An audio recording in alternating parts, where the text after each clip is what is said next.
Assalamualaikum warahmatullahi wabarakatuh. Selamat pagi anak-anak kelas 5. Semoga kalian di rumah tetap sehat, tetap semangat menjalani hari-hari di rumah aja.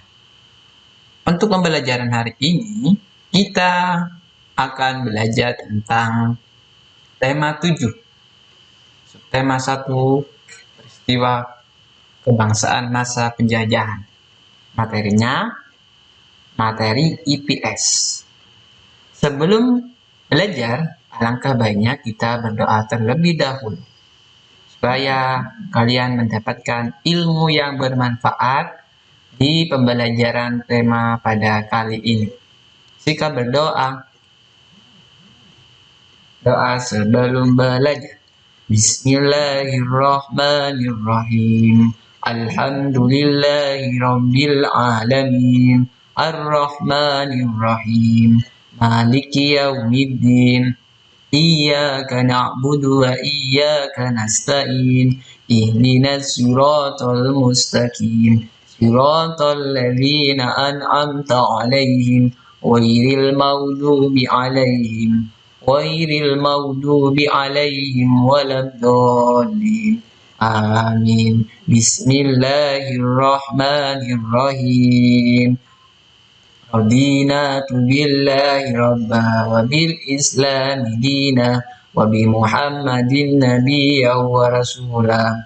Rabbi israh li sadri wa yassir li amri wahlul 'uqdatam min lisani yafqahu qawli. Amin ya rabbal alamin. Untuk hari ini kita akan belajar tema 7, peristiwa dalam kehidupan, subtema 1, peristiwa kebangsaan masa penjajahan. Subtema 1, peristiwa kebangsaan. Untuk materinya, Pak Mars bacakan ya. Yang pertama, 1. Membandingkan peristiwa-peristiwa penting pada masa pemerintahan kolonial Inggris dan Belanda. Yang kedua, membaca sistem tanam paksa yang dilakukan pemerintah kolonial Belanda. Yang ketiga, membuat peta konsep tentang sistem tanam paksa pemerintah kolonial Belanda. Yang keempat, menyebutkan peristiwa-peristiwa perlawanan terhadap pemerintah kolonial Portugis dan Belanda. Yang kelima, mengamati kondisi kehidupan masyarakat Indonesia pada masa awal pergerakan nasional di berbagai bidang. Yang keenam, menyebutkan peristiwa-peristiwa seputar Pemuda 1928. Yang ketujuh, membaca dampak peristiwa Sumpah Pemuda 1928 dengan penuh kepedulian. Yang kedelapan, peristiwa Kongres Perempuan Indonesia. Tujuannya, ya, yang pertama kalian bisa mampu memandikan peristiwa penting, ya, yang Pak Mas bacakan tadi. Yang kedua dan selanjutnya. Langsung saja, peristiwa dalam kehidupan sehari-hari.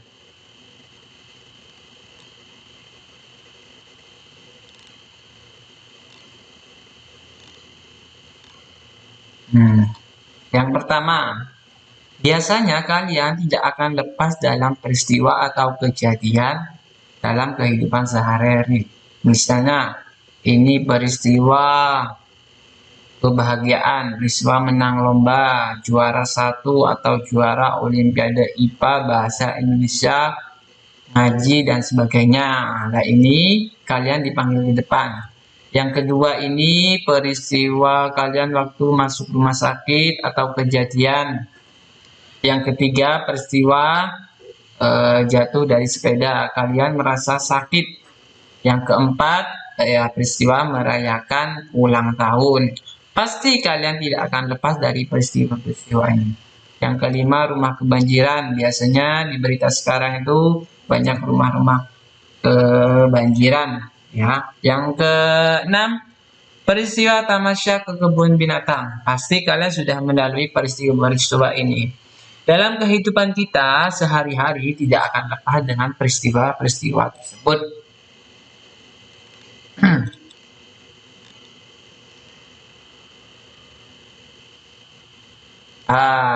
Ini selanjutnya peristiwa di dalam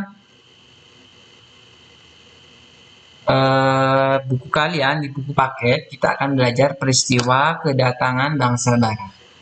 Mulai dari abad, bangsa Eropa berusaha melakukan penjelajahan samudra. Bangsa Eropa yang pernah melakukan penjelajahan dan penjajahan di Indonesia dimulai oleh bangsa Portugis.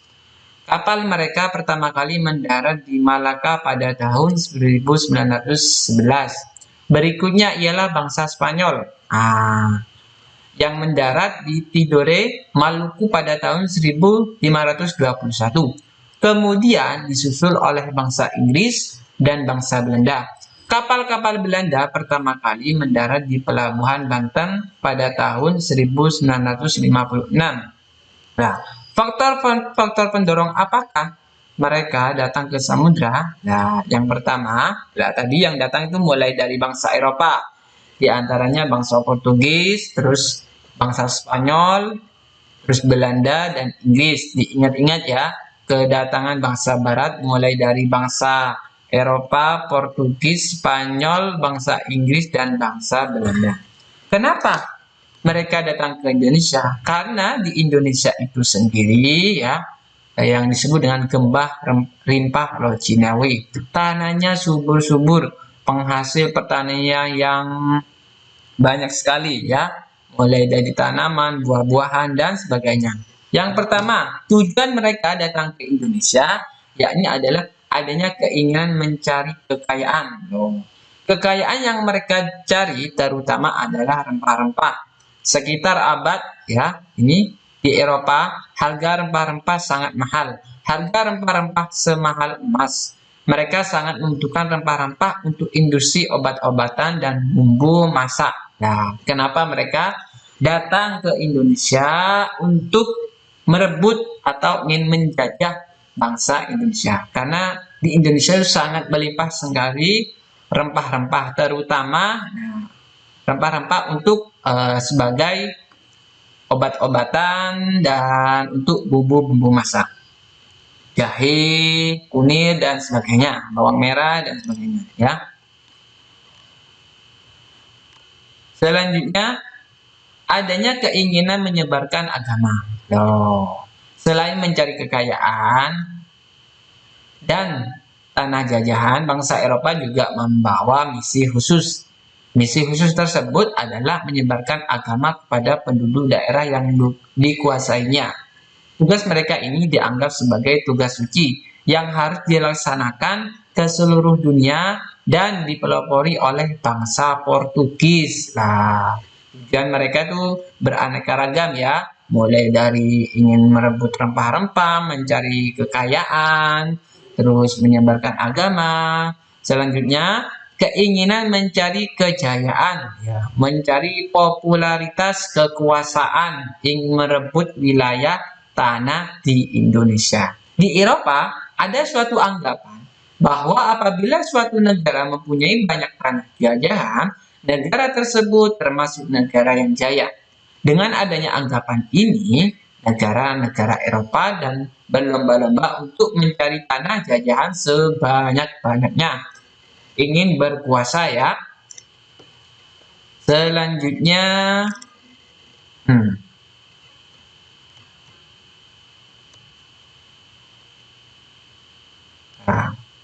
perkembangan teknologi, ilmu pengetahuan dan teknologi berkembang pesat. Contohnya seperti berikut.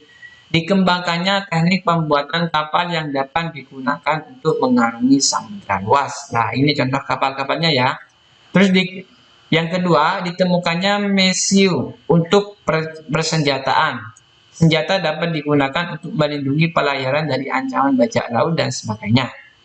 Nah, ditemukannya kompas digunakan sebagai penunjuk arah, sehingga para penjelajah tidak lagi bergantung pada kebiasaan alam untuk menentukan arah. Biasanya mereka berpedoman pada bintang sehingga jika angkasa tertutup awan, mereka tidak dapat meneruskan pelayaran. Dengan kompas, mereka bebas berlayar ke arah manapun tanpa gangguan baik siang maupun malam. Selanjutnya, bangsa Eropa mulai memperkuat dan melanggengkan kekuasaannya di Indonesia.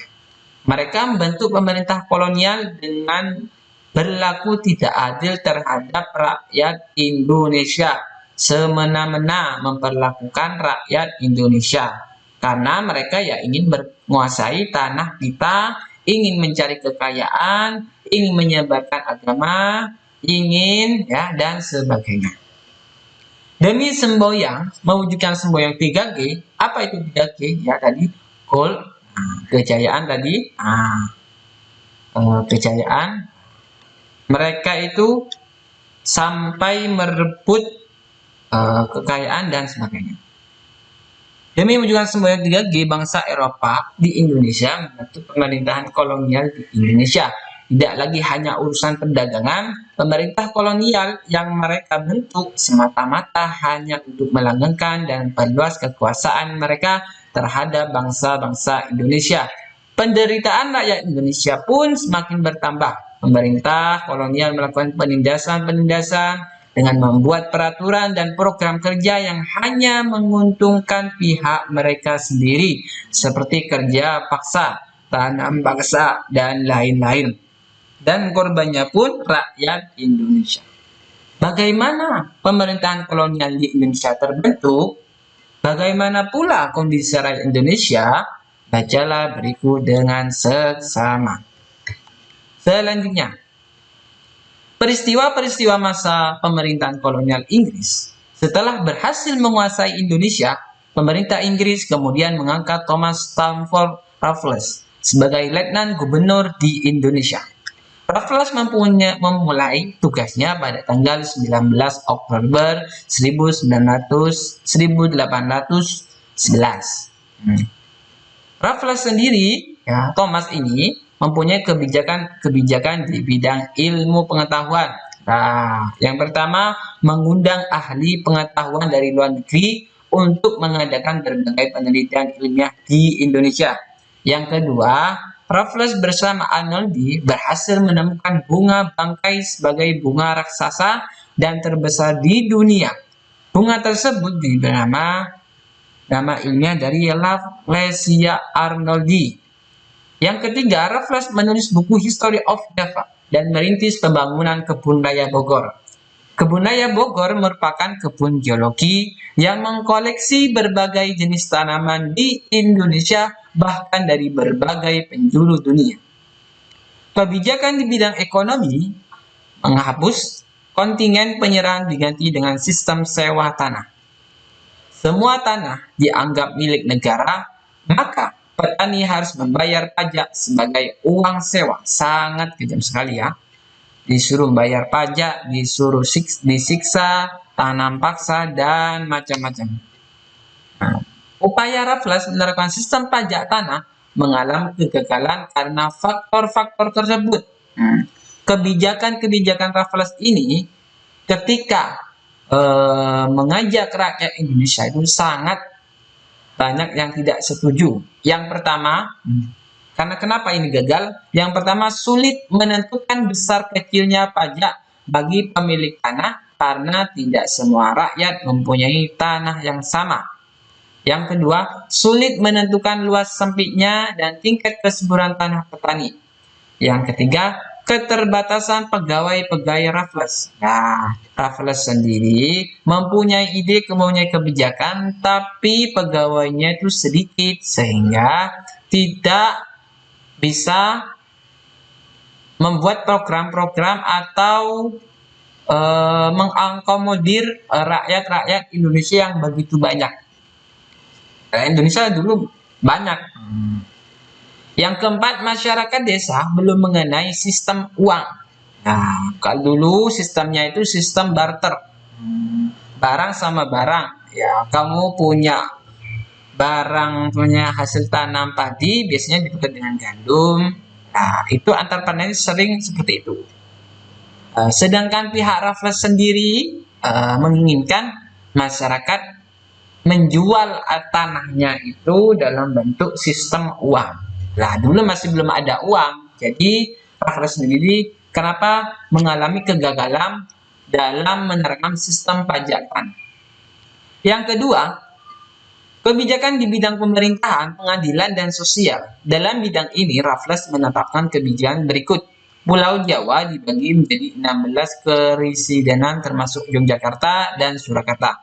Selanjutnya, setiap keresidenan mempunyai badan pengadilan. Yang ketiga, melarang perdagangan budak. Selanjutnya, nah ini kalian bisa diamati sendiri. Nah, ini peristiwa-peristiwa masa pemerintahan kolonial Belanda. Kan bisa dibaca ini di sini. Selanjutnya, nah, dari bacaan tersebut di atas, kalian nanti dikerjakan halaman di buku kalian ya. Buku kalian halaman 6 ini. Buatlah perbandingan pelaksanaan pemerintahan kolonial Inggris, Belanda, buatlah perbandingan. Nah, siapa tadi tokohnya? Lah, yang buat kebijakan tadi siapa? Nah, kalian nanti jawab di sini. Di sini kalian jawab. Di manakah daerah kekuasaannya? Nah, tadi di bacaan itu juga ada. Nanti kalian dikerjakan di buku paket tema 7 halaman 6 sampai 9. Ini juga selanjutnya. Ini contoh untuk tugasnya ya. Selanjutnya, ini pelaksanaan sistem tanam paksa yang dilakukan oleh bangsa Barat. Yang pertama mulai dari kepemimpinan pada masa Johannes van der Bus. Belanda memperkenalkan sistem tanam paksa. Sistem tanam paksa pertama kali diperkenalkan di Jawa dan dikembangkan di daerah-daerah lain di Jawa, di Sumatera. Sistem tanam paksa dimulai sejak tahun 1847, bla bla bla bla. Nah, di sini juga ada ya, seperti ini. Pelaksanaan tanam paksa banyak terjadi penyimpangan di antaranya jatah tanah untuk tanaman ekspor. Nah, ekspor berarti keluar melebihi 1/5 tanah garapan. Apalagi jika tanahnya subur. Nah, 1/5. Jadi tanah yang untuk ekspor 1/5, jadi masyarakat cuma dapat sedikit. Nah, yang kedua, rakyat lebih banyak mencurahkan perhatian, tenaga, dan waktunya untuk tanaman ekspor, sehingga banyak yang tidak sempat mengerjakan sawah dan ladang sendiri. Wah, curangnya di sini ya, dalam kolonial Belanda ini, mereka menyuruh para petani untuk tanam paksa untuk tanah mereka sendiri, sedangkan tanah petani tidak digarap, sehingga masyarakat atau rakyat Indonesia merasa tertindas dengan kebijakan selama kepemimpinan Johannes van der Bus. Yang ketiga, rakyat yang tidak memiliki tanah harus bekerja melebihi 1/5 tahun. Wah, sangat sadis sekali ya.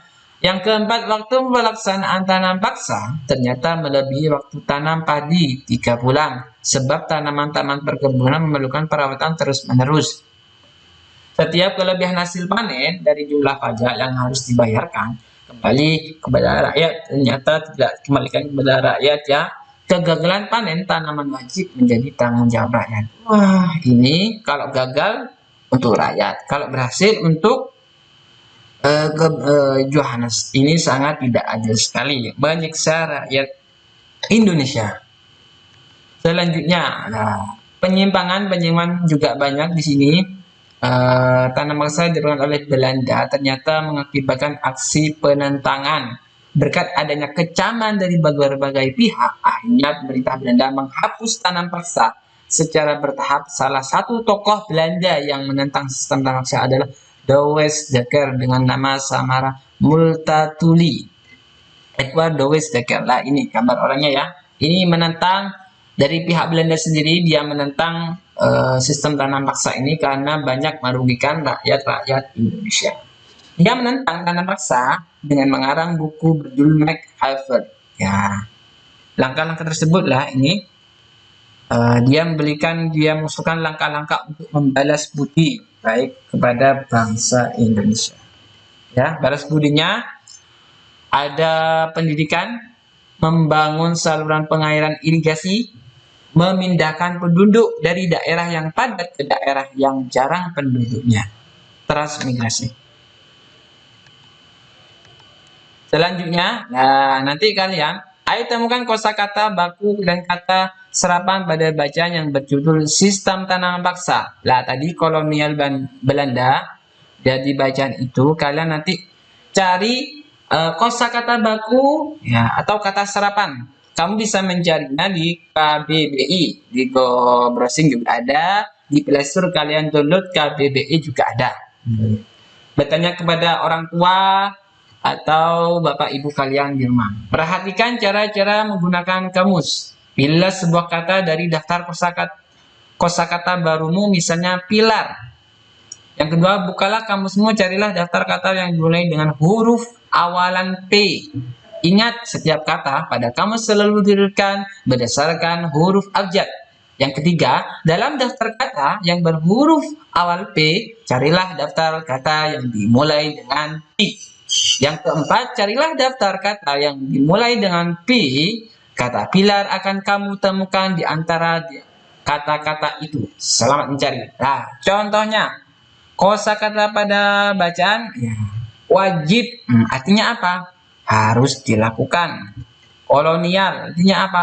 Penjajahan. Hak, contohnya di sini hak ya. Ini bisa yang akan kamu dapatkan.